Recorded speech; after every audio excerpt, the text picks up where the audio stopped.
The thing about picture-perfect lives is they usually come with high-maintenance frames. Mine was polished wood and gold leaf, until Richard decided I needed a lesson in respect.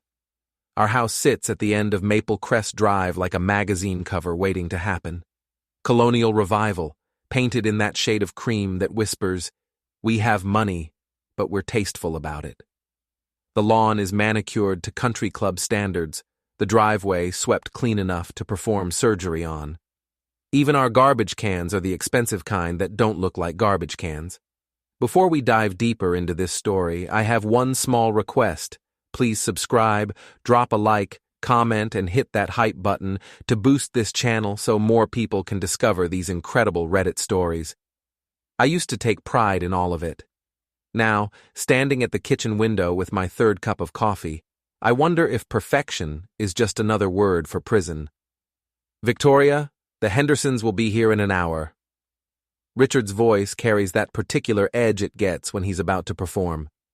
Tonight's dinner party is his stage, and I'm the supporting actress expected to hit her marks without upstaging the star. "Everything's ready," I call back, which is true. The dining room table gleams under our crystal chandelier, set with the Waterford we received as a wedding gift 15 years ago. The menu is Richard's favorite, beef tenderloin with his mother's potato gratin recipe, because God forbid we deviate from Evelyn Hale's culinary gospel. Richard appears in the doorway, adjusting his tie, still handsome at 43, in that silver fox CEO way that photographs well for the company newsletter. His smile is camera-ready, but his eyes scan the kitchen like a general inspecting troops. "Did you remember the wine?" "The 2018 Camus, decanted and breathing." "And you changed the flowers?" I gesture toward the dining room, where fresh peonies have replaced yesterday's roses. "White peonies, your favorite." "Good." He steps closer, and for a moment I think he might kiss me. Instead, he straightens an already straight dish towel. "You know how important tonight is? The Hendersons could be very valuable to Halewell Industries." Of course. Everything comes back to Halewell Industries, the construction company Richard inherited from his father and transformed into a regional empire. Richard doesn't have conversations, he has networking opportunities. I'll be charming, I promise, which makes him smile that particular smile, the one that says he's pleased with his well-trained wife.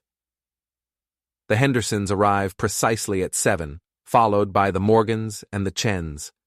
Our dining room fills with the kind of laughter that sounds expensive, practiced, measured, designed to impress rather than amuse. I play my part perfectly, the gracious hostess, the devoted wife, the woman who finds her husband's stories fascinating, even though I've heard them all a dozen times. "Victoria barely eats," Richard announces during the main course, gesturing at my plate with his fork. "She's always worried about fitting into those designer dresses. I keep telling her she's not 25 anymore." The table erupts in polite laughter.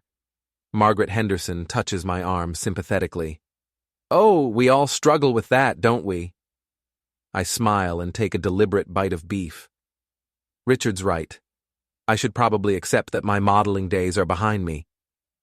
More laughter, because everyone knows I was never a model. It's one of Richard's favorite jokes, how his practical, sensible wife sometimes gets ideas above her station. The conversation moves on to vacation homes and private schools and all the other concerns of people who've never worried about money. I refill wine glasses and clear plates and make the appropriate sounds at the appropriate moments. The perfect hostess in the perfect house with the perfect husband. After dessert, the men retreat to Richard's study for cigars and business talk. The women gather in the living room, where Margaret Henderson admires our latest renovation. "The crown molding is exquisite. You have such an eye for detail, Victoria." "Thank you." Richard chose the contractor. This is true. Richard chooses everything. The contractors, the decorators, the color schemes. I'm allowed to have opinions, as long as they align with his. When our guests finally leave, I begin the familiar ritual of cleanup. Richard disappears upstairs, leaving me to restore our perfect house to its perfect state. I'm loading the dishwasher when I remember his briefcase in the study and the quarterly reports he mentioned needing for tomorrow's board meeting. The study smells like leather and cigars and Richard's cologne. His briefcase sits open on the desk, papers spilling out in uncharacteristic disarray. I'm gathering the documents when I see it. A small jewelry box, black velvet, definitely expensive. My hands are steady as I open it. Inside, a diamond necklace catches the lamplight, throwing tiny rainbows across the ceiling. The card tucked beneath it is cream-colored heavy stock, the kind Richard orders for his business correspondence. To Claire. Our Claire. Claire Donovan, Halewell's head of marketing. 28 years old, Stanford MBA, legs that go on for days. Claire, who calls Richard Mr. Hale in meetings but whose laugh I've heard echoing from his office after hours. I close the box carefully and return it to the briefcase. My movements are precise, automatic. I finish gathering the papers, turn off the lamp, and walk upstairs to our bedroom. Richard is already in bed, reading a biography of some late industrialist. He looks up when I enter, his reading glasses perched on his nose. Good party tonight. I think Henderson is ready to sign with us. Wonderful. I move to my vanity, begin removing my jewelry with the same methodical care I used to close that little black box. You were perfect, as always. His voice carries that note of satisfaction, like he's congratulating himself on a job well done. The Hendersons were impressed. I'm glad. I meet his eyes in the mirror. I think I'll sleep in the guest room tonight. I have a headache. He frowns, but doesn't argue. Richard hates disruptions to routine, but he hates dealing with female problems even more. I gather my things and walk down the hall to the guest room, with its neutral colors and hotel-like anonymity. From the nightstand drawer, I retrieve a bottle of wine, a good Bordeaux I've been saving for a special occasion. This seems special enough. I pour myself a generous glass and settle into the reading chair by the window. Outside, Maple Crest Drive sleeps peacefully, every house dark except for the occasional porch light. Perfect lawns, perfect driveways, perfect lives behind perfect facades. From where I sit, I can see the Hendersons' house, the Morgans, the Chens, all those people who laughed at Richard's jokes tonight, who smiled when he diminished me, who played their parts in our little suburban theater.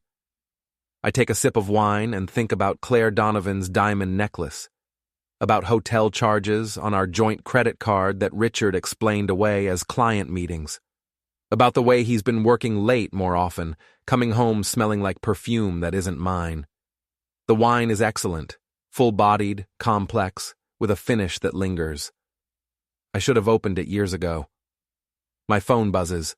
A text from my friend Daniel Cho, who attended one of my gallery showings last month. Hope the dinner party went well. Coffee tomorrow? I type back. Perfect party. Coffee sounds lovely. Daniel runs a small art gallery downtown. We've become friends over the past few months, bonding over our shared appreciation for artists who paint truth instead of pretty lies. He's one of the few people who asks about my photography, who remembers that I used to have dreams beyond being Richard Hale's wife. I finish my wine and prepare for bed, going through the motions of my nighttime routine. Cleanser, toner, moisturizer, the same ritual I've performed for 15 years in service of staying young enough, pretty enough, perfect enough for Richard. Tomorrow, I'll wake up and make his coffee and iron his shirts and pretend I never saw that jewelry box. I'll smile when he mentions working late, nod when he explains another mysterious charge on our credit card. I'll be the perfect wife in our perfect house on our perfect street. But tonight, lying in this anonymous guest room bed, I allow myself to think about Claire Donovan's necklace, about Richard's satisfied smile when he called me perfect, as always, about 15 years of being grateful for scraps of attention from a man who thinks I should be thankful he chose me. The thing about picture-perfect lives is they usually come with high-maintenance frames. But sometimes, if you look closely enough, you can see the cracks. Lesson learned, he said that night. Funny, because I was just starting to study. The morning after a dinner party in our neighborhood is like the morning after opening night. Everyone's a critic, and the reviews travel fast. I'm deadheading roses in the front garden when Paula Green materializes beside my fence. Paula lives 3 houses down and considers herself the unofficial mayor of Maple Crest Drive. She has opinions about everything from lawn care to political candidates, and she shares them with the enthusiasm of a revival preacher. Lovely party last night, she says, though she wasn't invited. Paula has a talent for knowing everything that happens on our street, usually before the people involved know it themselves. Thank you. I snip another spent bloom, not looking up. Richard was pleased with how it went. I'm sure he was. Paula's tone carries that particular note of sympathy reserved for women whose husbands are the subject of neighborhood speculation. Though I noticed you retired early. Are you feeling all right? And there it is. Paula noticed the guest room light, probably made note of which bedroom windows stayed dark and which didn't. In our neighborhood, sleeping arrangements are as closely monitored as property values. Just a headache. Too much wine, probably. Paula adjusts her sun hat, a ridiculous wide-brimmed thing that makes her look like she's about to attend a garden party in 1952. Well, you know what they say about wine. It's supposed to help you relax, but sometimes it just helps you see things more clearly. I look up at that, meeting her pale blue eyes. Paula's face is carefully neutral, but I can see the curiosity burning behind her expression. She knows something, or thinks she does. I should let you get back to your gardening, she says. But Victoria, if you ever need to talk, well, we women have to look out for each other, don't we? She drifts away like smoke, leaving me standing in my perfect garden with dirt under my fingernails and questions multiplying in my head. Richard leaves for work without mentioning the guest room, which is typical. He prefers to pretend uncomfortable things don't exist rather than address them directly. I watch his BMW disappear down the street, then pour myself another cup of coffee and settle at the kitchen table with my laptop. The Halewell Industries website is a monument to corporate self-congratulation.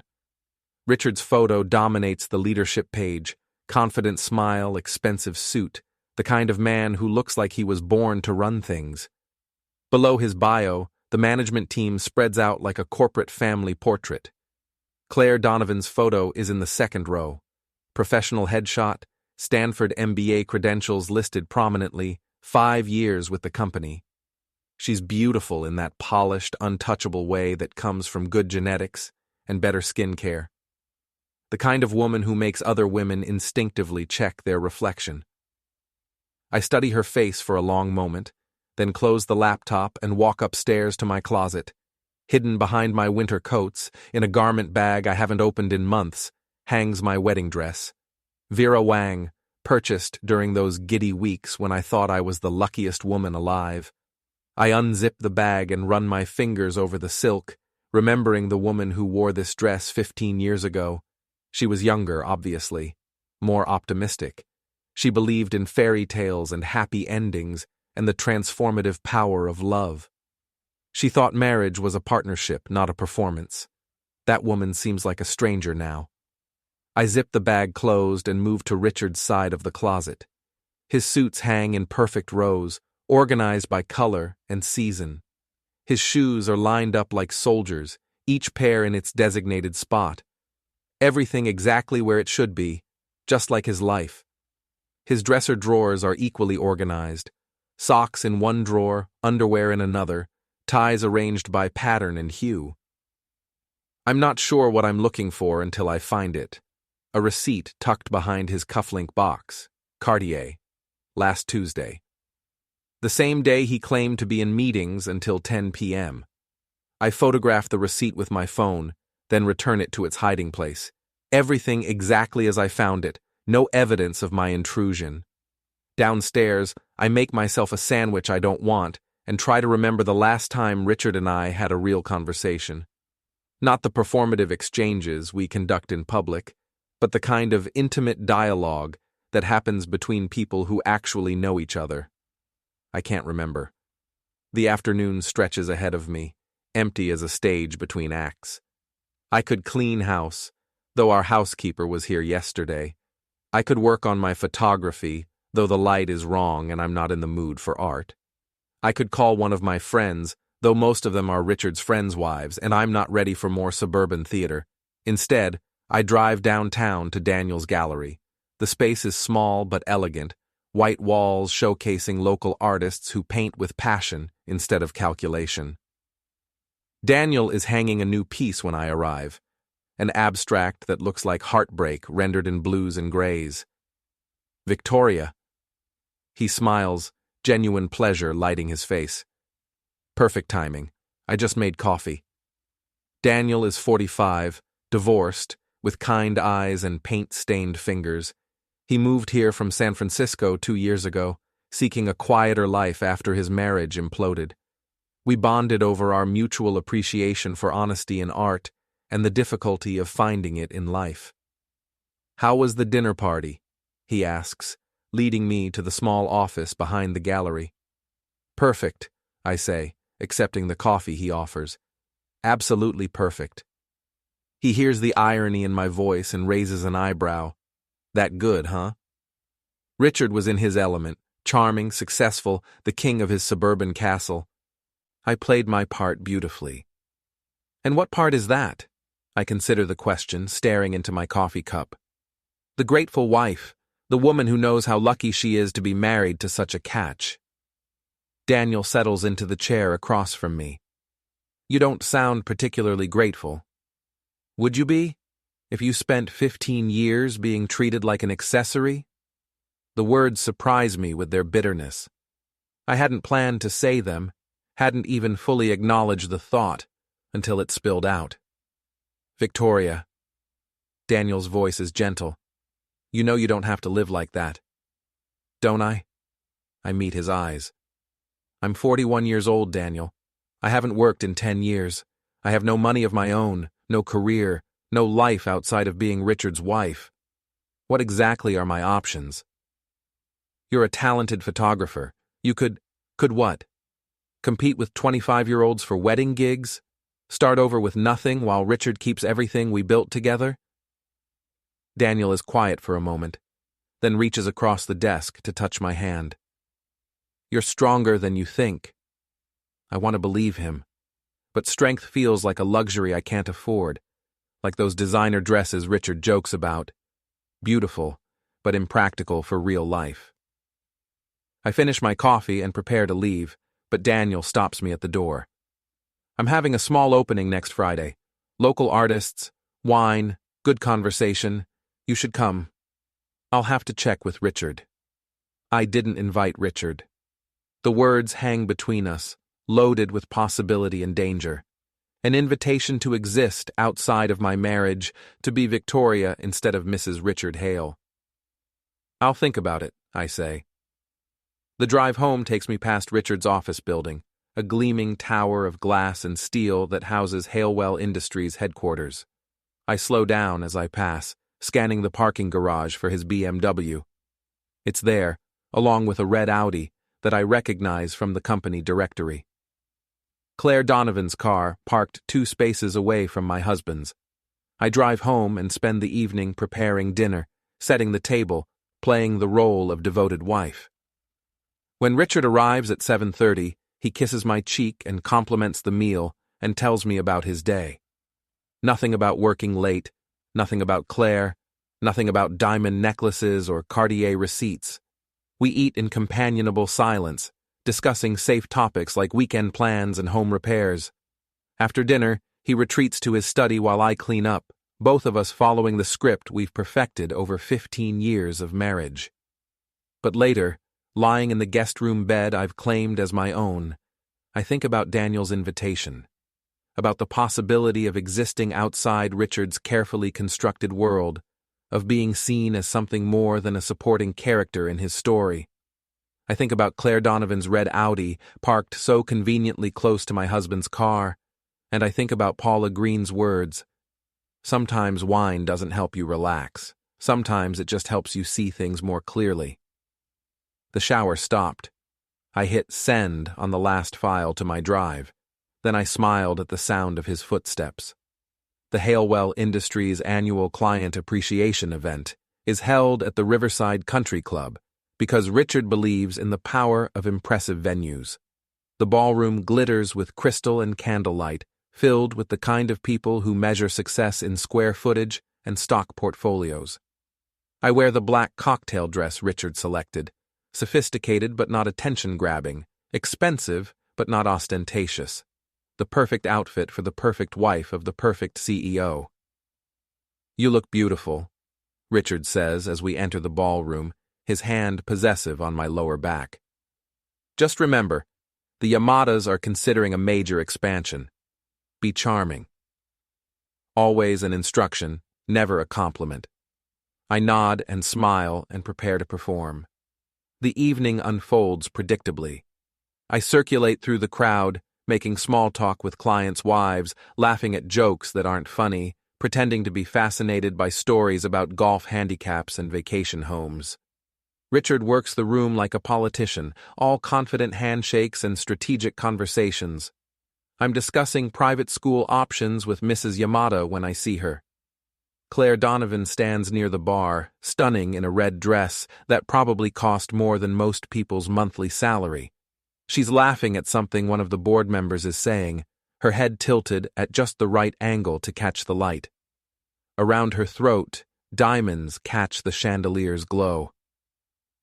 "Excuse me," I murmur to Mrs. Yamada, and make my way across the room. Claire sees me coming. Her smile falters for just a moment, a tiny crack in her professional composure, before snapping back into place. "Mrs. Hale, how lovely to see you." "Claire."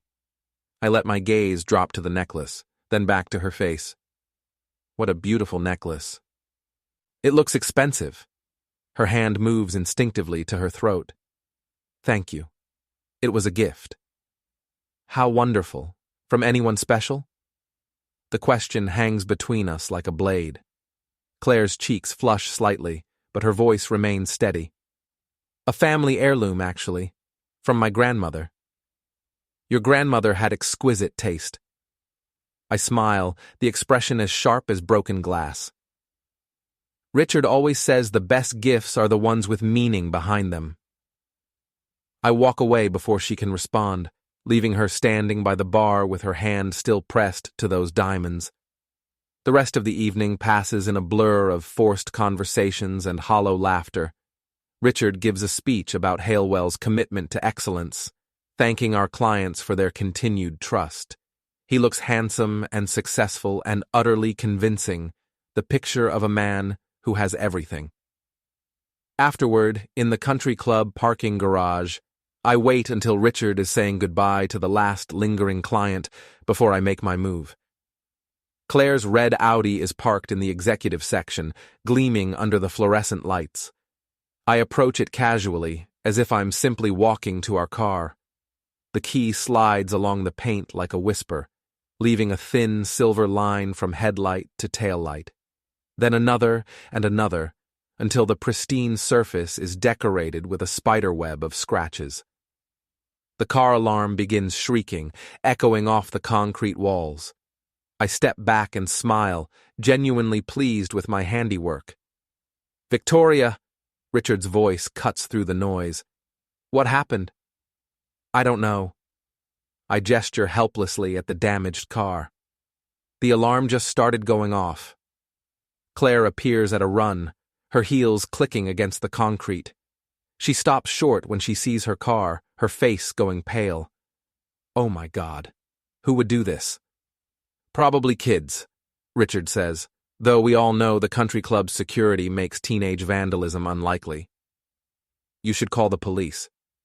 "Yes." Claire's voice is shaky. "I should call the police." She looks at me as she says it, and I see the knowledge in her eyes. She knows, but she can't prove it, and we both understand that calling the police would raise questions she doesn't want to answer. "I'm so sorry this happened," I tell her, my voice warm with sympathy. "Some people have no respect for other people's property." The drive home is quiet. Richard seems distracted, probably calculating the cost of Claire's repairs and wondering if Halewell's insurance will cover it. I stare out the window at the passing streetlights, feeling more alive than I have in months. At home, I pour myself a glass of wine and settle in the living room while Richard disappears into his study. Through the window, I can see the lights of our neighbors' houses, each one hiding its own secrets behind perfect facades. My phone buzzes. A text from an unknown number. We need to talk. I delete it without responding. Another buzz. I know it was you. I pour myself more wine and consider my options. Claire is angry, which was the point. But she's also scared, which is even better. Scared people make mistakes. I'm scrolling through my photos from the evening when I find it. A shot I took while Richard was giving his speech. In the background, barely visible, Claire and one of the board members are having what looks like an intense conversation. I zoom in on their faces. Claire looks upset, almost panicked. The board member, James Morrison, I think, is leaning close, his expression serious. Interesting. I forward the photo to my personal email, then delete it from my phone. Whatever Claire and James Morrison were discussing, it wasn't casual party conversation.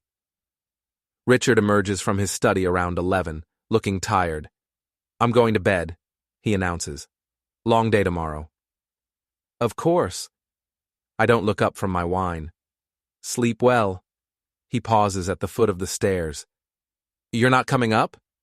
"In a bit. I want to finish this chapter." It's a lie. I'm not reading anything. But Richard nods and disappears upstairs. A few minutes later, I hear the shower running. I use the time to check his laptop, which he's left open on the kitchen counter. His email is still logged in, a careless mistake that gives me access to months of correspondence. Most of it is routine business communication, but I find what I'm looking for in his sent folder. Messages to Claire that are just slightly too personal, too warm for professional correspondence. Nothing explicitly romantic, but the subtext is clear to anyone who knows how to read between the lines.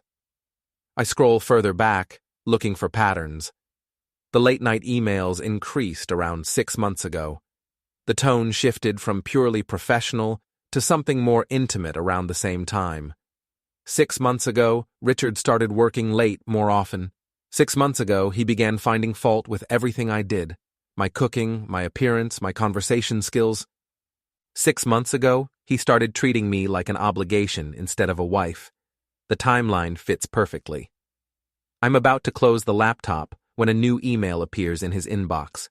From Claire, sent just minutes ago. "We need to be more careful." She suspects something.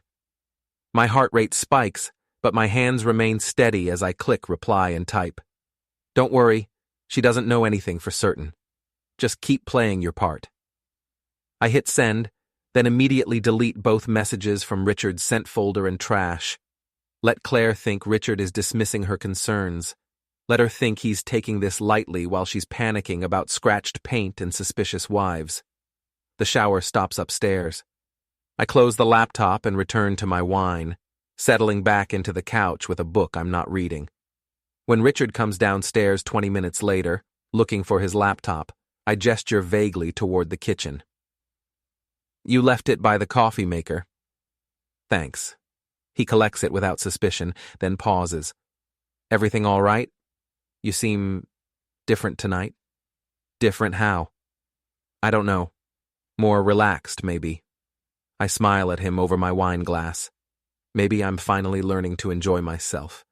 He frowns, as if the idea of me enjoying myself without his permission is somehow troubling. Then he shrugs and heads upstairs, leaving me alone with my wine and my secrets.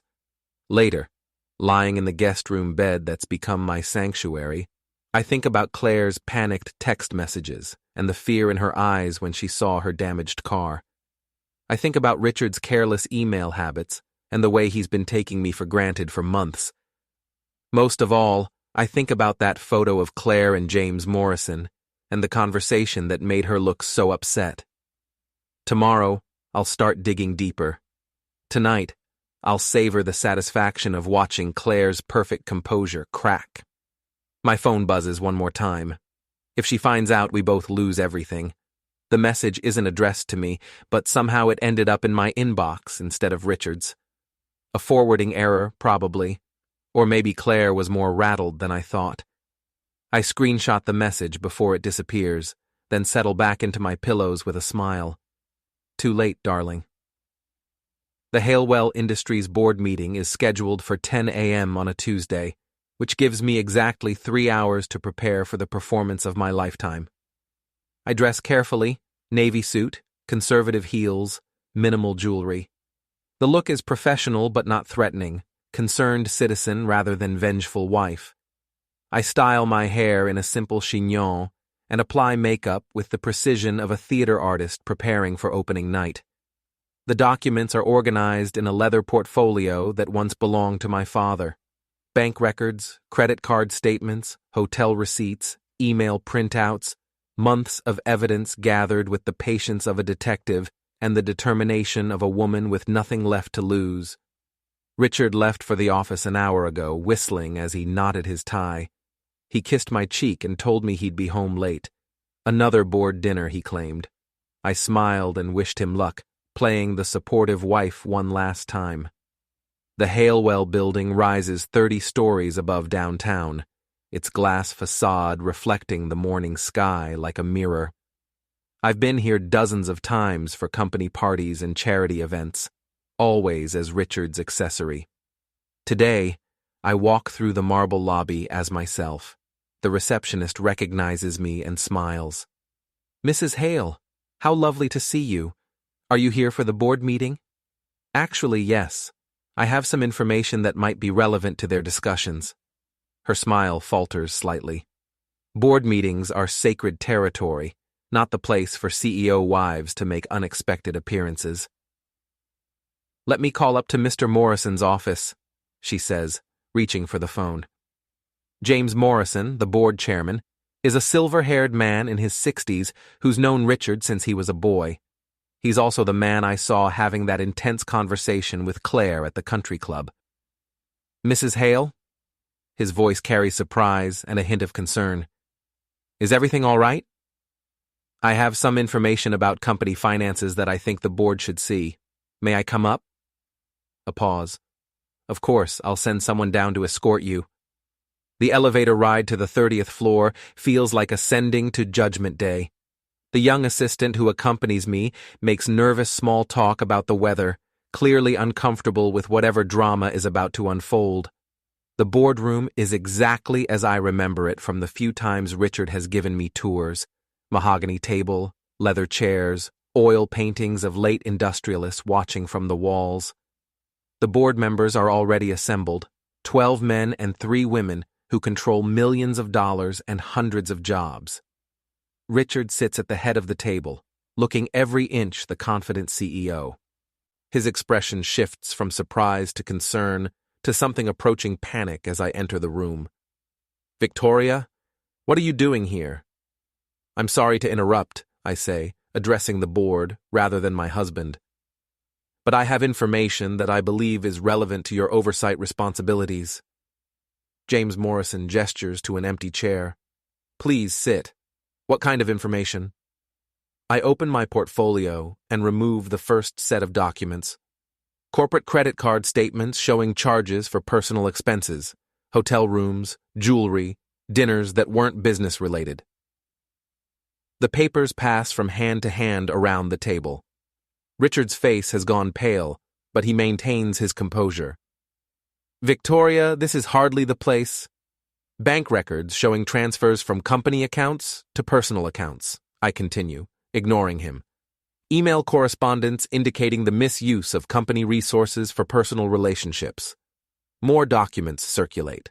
The board members exchange glances, their expressions growing increasingly serious. "These are very serious allegations," Morrison says carefully. "Do you have proof that these expenses weren't legitimate business costs?" I smile and produce my final set of documents. I have receipts showing that the hotel rooms were occupied by my husband and Claire Donovan, your head of marketing. I have photographs of jewelry purchased with company funds and given as personal gifts. I have email chains discussing how to hide these expenses from board oversight. The silence in the room is deafening. Richard's confident façade has completely cracked, replaced by the desperate look of a man watching his world collapse. "This is ridiculous," he says, but his voice lacks conviction. "Victoria is obviously upset about our marriage, and she's trying to—" "I'm trying to protect the shareholders," I interrupt, "and the employees who depend on this company for their livelihoods." Morrison studies the documents in front of him. These appear to be authentic financial records. "They are authentic. I've had them verified by an independent accountant." Another lie, but a convincing one. The board doesn't need to know that my verification consisted of 3 sleepless nights cross-referencing bank statements with calendar entries.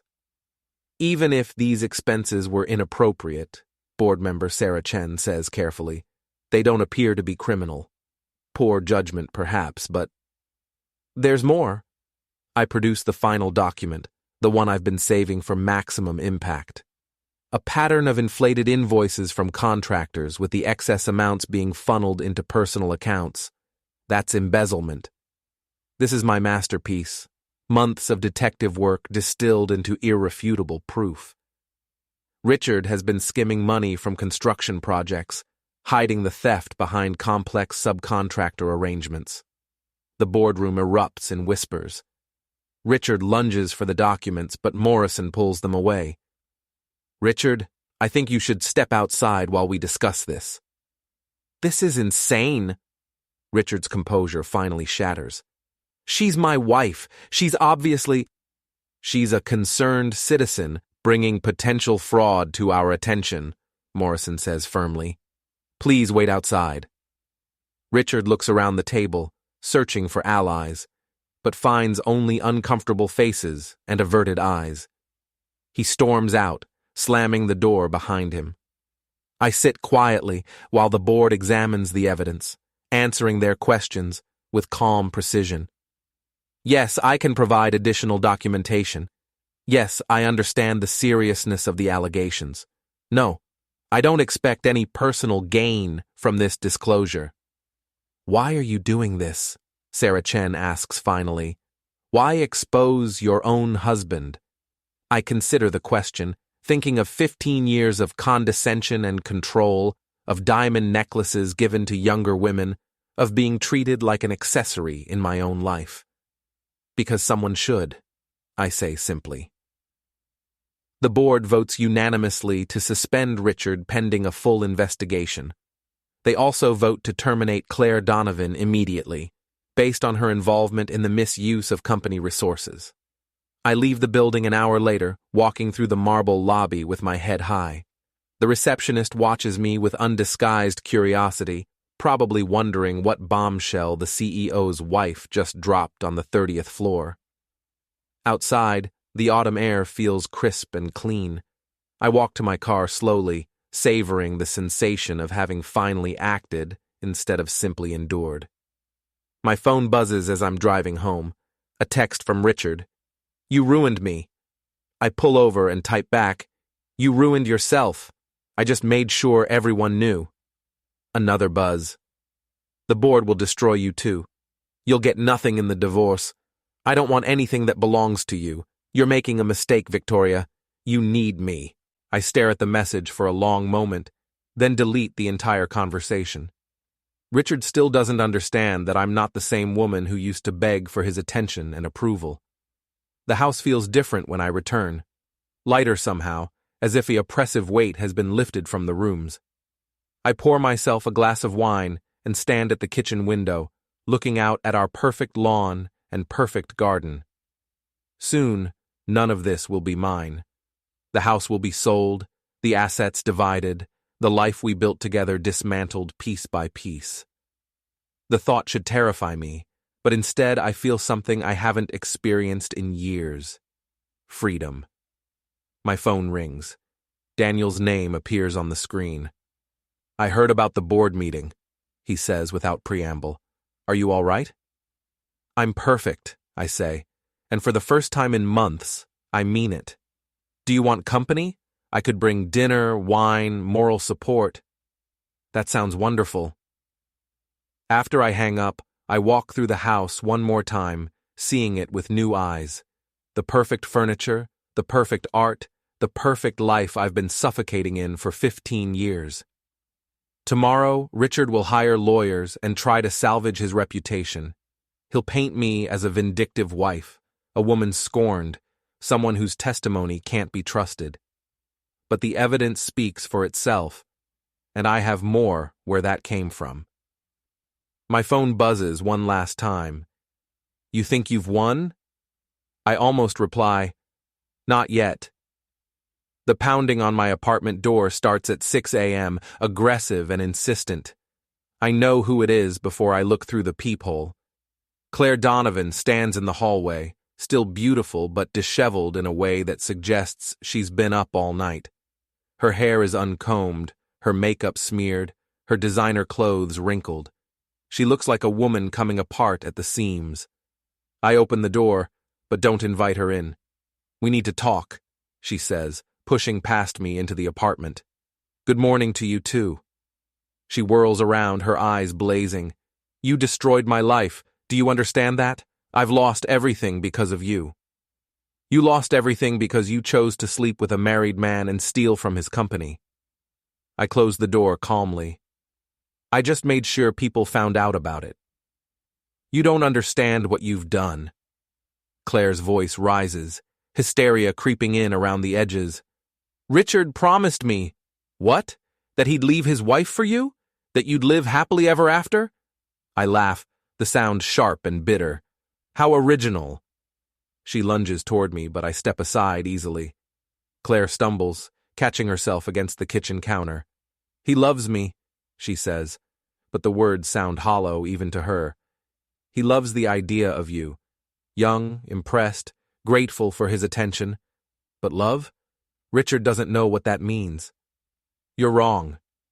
Tears streak down her face, ruining what's left of her makeup. We have plans. You were going to what? Run away together? Start over somewhere new? I pour myself coffee, deliberately casual. With what money? Richard's assets are frozen, his reputation is ruined, and you're both unemployed. The truth hits her like a physical blow. She sinks onto my couch, her face crumpling. I had a career, she whispers. I was good at my job. I worked so hard to get where I was. And you threw it all away for a man who was never going to choose you over his comfortable life. He said his marriage was over. He said you didn't understand him. I'm sure he did. It's amazing how many married men discover that their wives don't understand them right around the time they meet a beautiful younger woman. Claire looks up at me with something approaching hatred.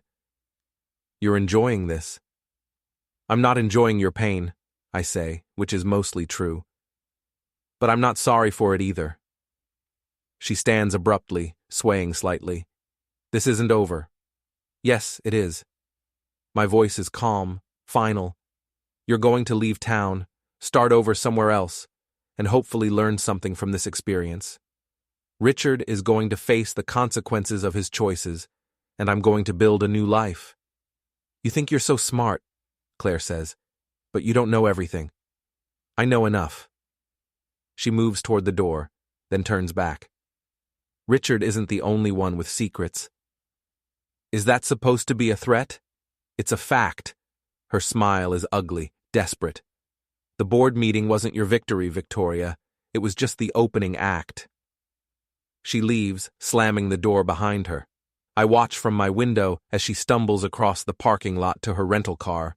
The red Audi is presumably still being repaired. 20 minutes later, my phone rings. Richard's name on the screen. Your girlfriend just paid me a visit, I say without preamble. Claire's not my girlfriend. His voice sounds exhausted. Not anymore. How convenient. When things get difficult, you abandon the people who trusted you. Victoria, we need to talk. Really talk. Not through lawyers or board meetings or dramatic confrontations. Just us. I think we're past that point. Please, Give me 1 hour, let me explain. Against my better judgment, I agree to meet him at a coffee shop downtown. Neutral territory, public space, witnesses if things go badly. Richard is already there when I arrive, sitting at a corner table with his hands wrapped around a coffee cup like it's an anchor. He looks older than he did a week ago, the stress carving new lines around his eyes. "Thank you for coming," he says as I sit down. "You have 58 minutes. He almost smiles at that. Always precise. "What do you want, Richard?" "I want to apologize.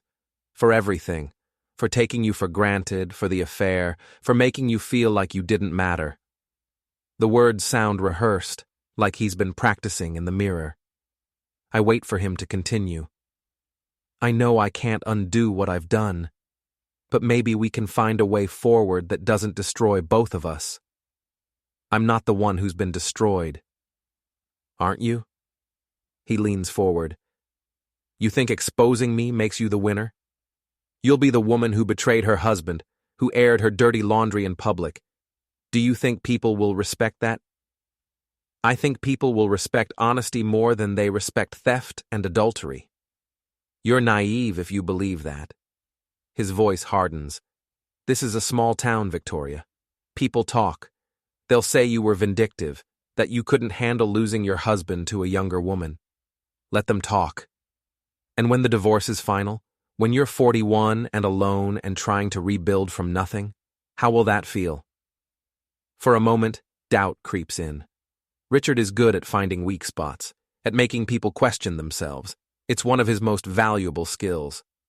Then I remember Claire's desperate tears, and the diamond necklace, and 15 years of being treated like a supporting character in my own life. Better than feeling invisible in my own marriage.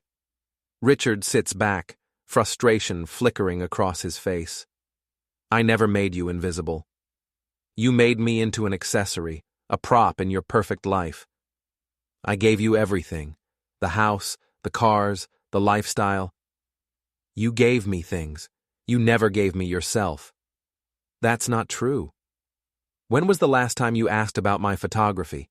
When was the last time we had a conversation that wasn't about your work, your plans, your needs?" He opens his mouth, then closes it. We both know he can't answer. "I thought so." I stand to leave. "Your 58 minutes are up." "Victoria, wait." He grabs my wrist, his grip tight enough to bruise. "You don't understand what you're dealing with. The board investigation is just the beginning. There are people involved in this who won't appreciate your interference." "Is that a threat?" "It's a warning." His eyes are cold now, the charming mask finally slipping completely. "You've opened a door that you might not be able to close." I pull free of his grip. "Then I guess we'll see what's on the other side." The walk back to my car feels like a victory march. Richard's desperation is showing, and desperate people make mistakes. Whatever he's hiding, whatever Claire meant about opening acts and secrets, I'll figure it out. My phone buzzes as I'm driving home. A text from an unknown number. Check your email.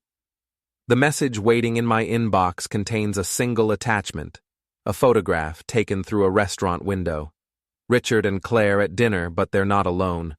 James Morrison sits across from them, and his expression is anything but friendly.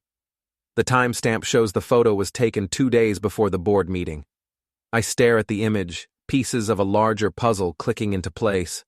Morrison's careful questions during my presentation, his quick vote to suspend Richard, his insistence that the investigation be handled internally. My phone rings. Daniel's name on the screen. "Are you free for dinner?" he asks. "I have something to show you." Actually, I think I have something to show you too. An hour later, we're sitting in Daniel's apartment, comparing notes like detectives working a case. He's spread newspaper clippings across his coffee table, articles about construction contracts, city planning decisions, real estate developments. "I started researching after your board meeting," he says. "Richard's company has been involved in some interesting projects over the past few years." Define interesting. City contracts that went to the lowest bidder, then mysteriously increased in cost. zoning variances that benefited specific developers, environmental assessments that overlooked obvious problems. I study the clippings, seeing patterns I hadn't noticed before. You think Richard was involved in corruption beyond just skimming money? I think Richard was a small fish in a bigger pond, and I think someone's been using him. I show him the photograph of Richard, Claire, and Morrison. Claire said the board meeting was just the opening act. Daniel examines the image. Morrison looks angry, or scared. I lean back against the couch cushions. What if Richard wasn't the mastermind? What if he was just the fall guy? That would explain why Claire seemed so confident. She knows something we don't. My phone buzzes. Another text from the unknown number. Morrison's house. Midnight. Come alone. I show Daniel the message. He frowns. That sounds like a trap. Or an opportunity. I stand up, my mind already racing ahead to possibilities. Either way, I'm going. Victoria, this is dangerous. If Morrison is involved in something illegal, then I need to know what it is. I gather my things, feeling more alive than I have in months. Richard tried to warn me that I'd opened a door I couldn't close. Maybe it's time to see what's on the other side. You think you've won? Claire hissed. No, I said, walking away. I've just started the third act. Morrison's house sits on 2 acres of manicured grounds in the most exclusive neighborhood in town, a Georgian colonial that screams old money and older secrets. I park across the street at 11:50, watching the windows for signs of movement. The house is dark except for a single light in what appears to be a study. At exactly midnight, the front door opens, and a figure gestures for me to approach. It's not Morrison. Claire Donovan stands in the doorway, no longer the disheveled wreck who appeared at my apartment this morning. She's composed now, dressed in dark clothing, her hair pulled back severely. She looks like a woman with nothing left to lose. You came, she says as I reach the door. Where's Morrison? Inside, waiting. She steps aside to let me enter. He has something to show you. The house is elegant in that understated way that comes from generations of wealth. Persian rugs, oil paintings, furniture that probably belonged to Morrison's great-grandfather. But there's something wrong with the atmosphere, a tension that makes the expensive air feel heavy. Morrison sits behind an antique desk in his study, looking every one of his 65 years. His silver hair is disheveled, his usually immaculate appearance rumpled. A brandy snifter sits at his elbow, half empty. Mrs. Hale, thank you for coming. Mr. Morrison. I take the chair across from his desk, hyper-aware of Claire standing behind me. I assume this is about the board investigation. In a way. He opens a folder and slides a photograph across the desk. Do you recognize this? The image shows Richard and Claire at what appears to be a construction site, but they're not alone. Morrison is there, along with 2 men I don't recognize. Everyone is smiling, shaking hands, the picture of successful business collaboration. When was this taken? 18 months ago. The groundbreaking for the Riverside Development Project. I study the photo more carefully. I remember Richard mentioning that project. A mixed-use development, residential and commercial. Exactly. Morrison's voice is carefully neutral. A very lucrative project. For Halewell Industries. Among others. He slides another document across the desk. The original environmental impact report. I scan the pages, looking for something significant. The report seems standard. Soil samples, water table analysis, wildlife surveys. Nothing obviously problematic. I don't understand what you're showing me. Morrison produces a second report, identical in format, but with different conclusions. This is the report that was actually filed with the city. The differences are stark. Contaminated soil becomes suitable for development. Endangered species habitat becomes low ecological value. Flood risk areas become acceptable for residential construction. 2 different reports, I say slowly. 1 true, 1 false. The true report would have killed the project. The false report made it possible. I look up at Morrison, understanding beginning to dawn. You're saying Richard falsified environmental documents? I'm saying Richard was paid to make problems disappear. Claire moves to stand beside Morrison's desk. Tell her the rest. Morrison opens another folder. Bank records showing payments from shell companies to Richard's personal accounts. Payments that corresponded exactly with the filing of favorable reports. You're talking about bribery. I'm talking about a systematic pattern of corruption involving multiple city officials, environmental consultants, and construction companies. Morrison's voice is steady, but I can see the fear in his eyes. Richard wasn't the mastermind. He was just one piece of a very large puzzle. And you were another piece? I was the piece that made sure the board didn't ask too many questions about Halewell's sudden profitability. The admission hangs in the air like smoke. Morrison takes a sip of brandy, his hand trembling slightly. Why are you telling me this? I ask. Because your little board meeting presentation has attracted attention from people who don't like attention. Claire leans forward. The FBI opened an investigation yesterday. The FBI? Environmental fraud, bribery, conspiracy. Morrison's voice is matter-of-fact, like he's discussing the weather. They're looking at the Riverside project, along with 6 others. And they'll find Richard's involvement. They'll find everyone's involvement. Claire's smile is sharp, including yours. Mine?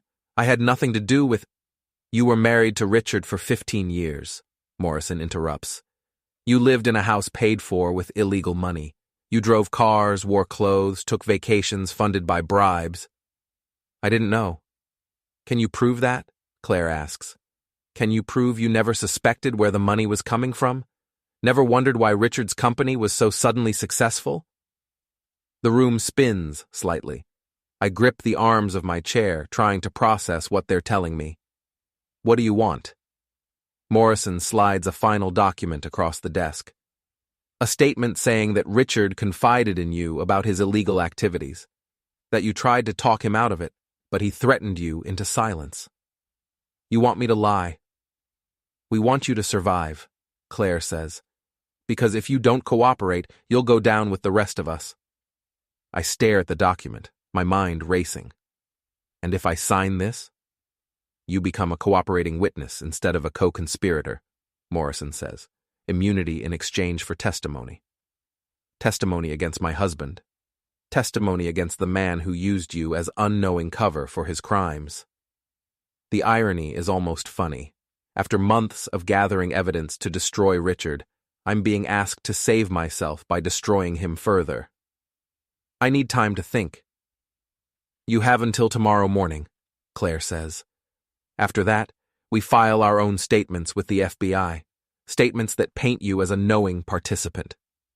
I stand to leave, my legs unsteady. This is blackmail. This is survival, Morrison corrects. We all made choices, Mrs. Hale.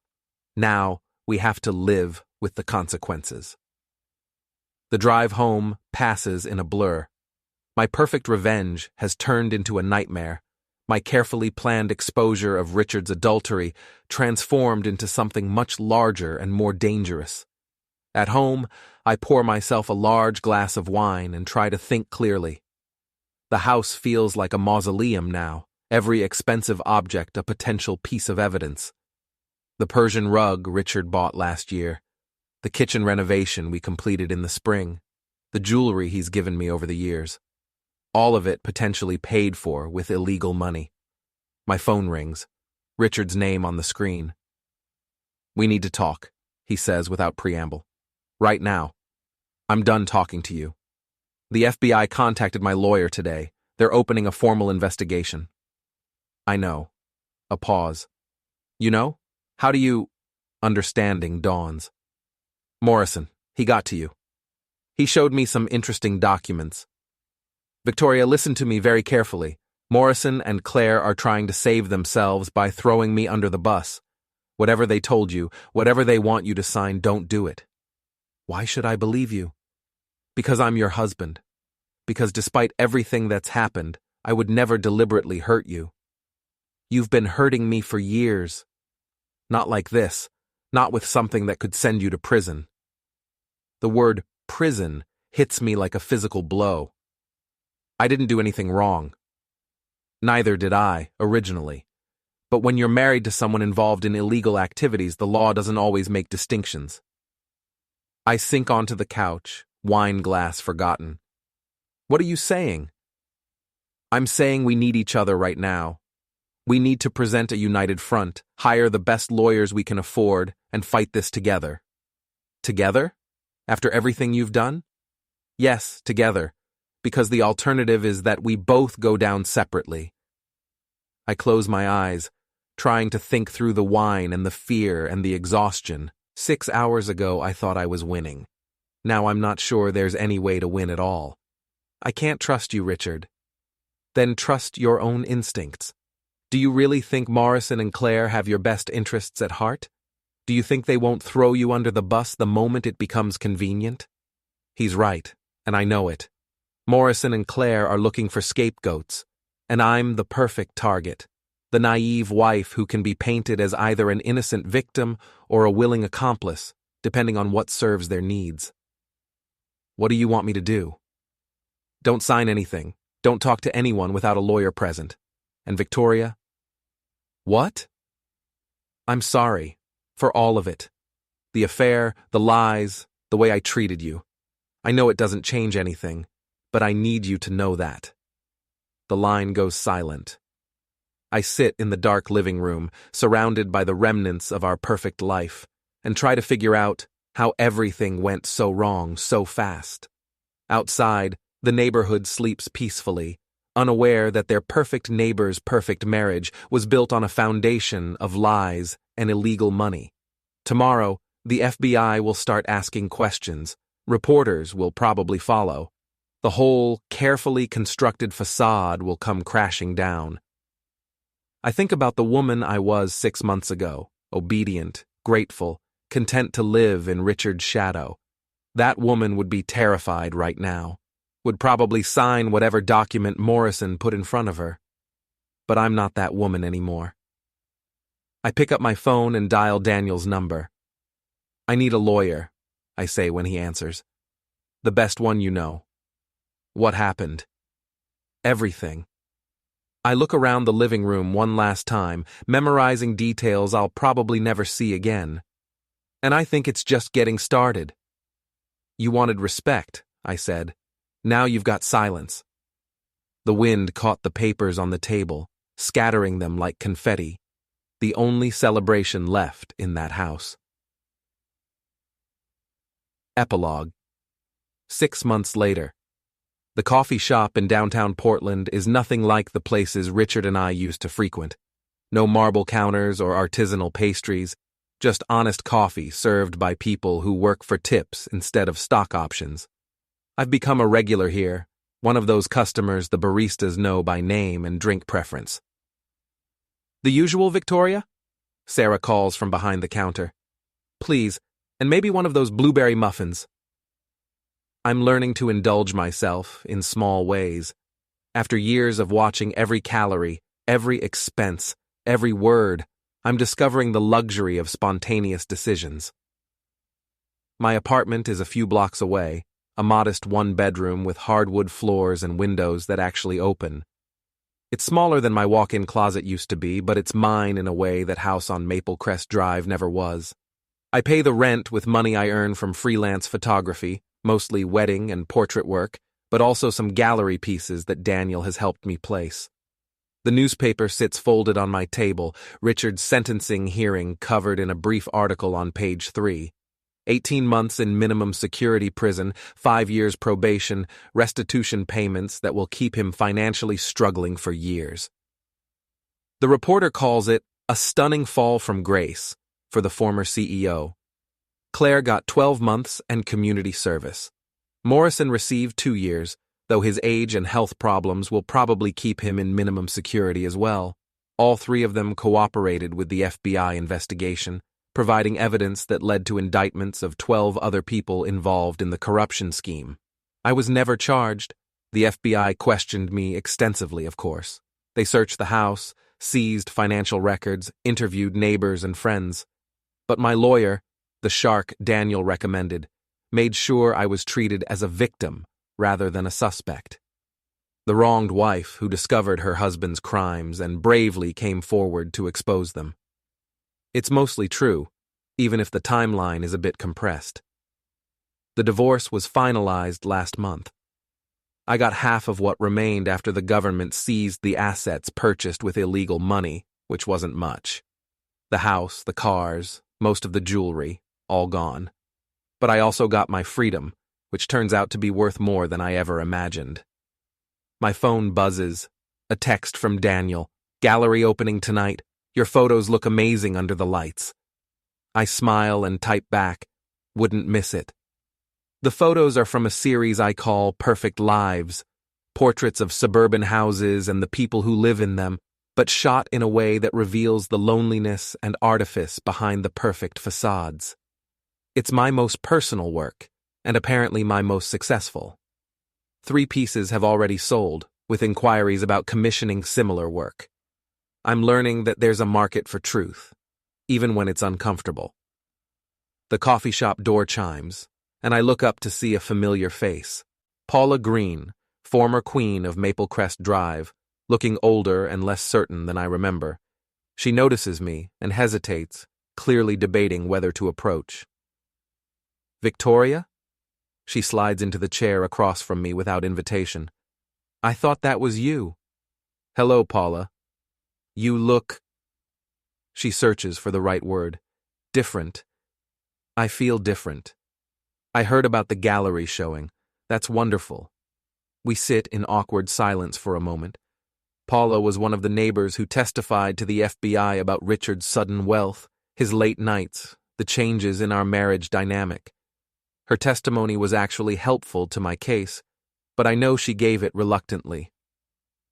I wanted to apologize, she says finally, for not speaking up sooner. I knew something wasn't right, but I didn't want to get involved. No one wants to get involved, Paula. That's how people like Richard get away with things for so long. Still, I should have been a better friend. I study her face, seeing genuine regret. You were protecting yourself and your family. I understand that. What will you do now? Keep taking pictures. Keep telling the truth. I finish my coffee and gather my things. Keep living my life instead of just surviving it. Paula nods, though I'm not sure she understands the distinction. Outside, the October air is crisp and clean. I walk slowly toward the gallery, in no hurry to arrive. For the first time in years, I have nowhere I have to be, no performance to give, no role to play, except myself. My phone rings, an unknown number, which usually means a potential client. Victoria Hale Photography. Mrs. Hale, this is Jennifer Walsh from Portland Monthly Magazine. We're doing a feature on local artists, and we'd love to include your work. I'd be interested in hearing more. Wonderful. Are you free for lunch tomorrow? I'd love to discuss your Perfect Lives series. I check my calendar, which is refreshingly sparse. Tomorrow works perfectly. After I hang up, I pause on the sidewalk and really look around. The street is busy with people heading home from work, students from the nearby college, couples out for dinner, real people living real lives, messy and imperfect and honest. For 15 years, I thought perfection was the goal. The perfect house, the perfect marriage, the perfect life. But perfection is just another word for lifeless, and I spent too many years existing in a beautiful tomb. Now I live in a small apartment and drive a used car and sometimes eat cereal for dinner. I have wrinkles I don't try to hide and opinions I'm not afraid to express. I take pictures that tell uncomfortable truths instead of pretty lies. It's not perfect. It's better than perfect. It's real. The gallery glows with warm light, filled with people who came to see my work, to hear my story, to witness what happens when someone chooses truth over comfort. Daniel waves from across the room, his face bright with pride. I walk through the door and into my new life, leaving the ghost of perfect Victoria Hale behind forever. Some lessons can only be learned by living them. Some prisons can only be escaped by walking away from the keys. Some stories can only end when you stop letting other people write them. This is mine.